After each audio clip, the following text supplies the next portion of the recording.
Australia Bangladesh business forum ও BD hub 25শে August সন্ধ্যা 7টা থেকে তাদের নিজস্ব কার্যালয় 2 এরিকা লেন মিন্টুতে বাংলাদেশের ভয়াবহ বন্যায় ক্ষতিগ্রস্তদের আর্থিক সহায়তার জন্য তহবিল সংগ্রহ শুরু করে। সিডনি কমিউনিটি এই তহবিল সংগ্রহে মুক্ত হস্তে দান করেন। আগত অতিথিদের রাতের খাবারে আপ্যায়িত করা হয়। আয়োজক কমিটি জানান, যারা তহবিল সংগ্রহে অংশ নিতে পারেননি তারা সরাসরি ব্যাংক অ্যাকাউন্টেও তহবিল জমা দিতে পারবেন।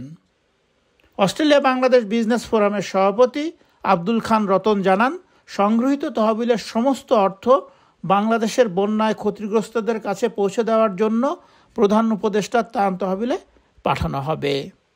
Naim Abdullah, independent television, Sydney, Australia.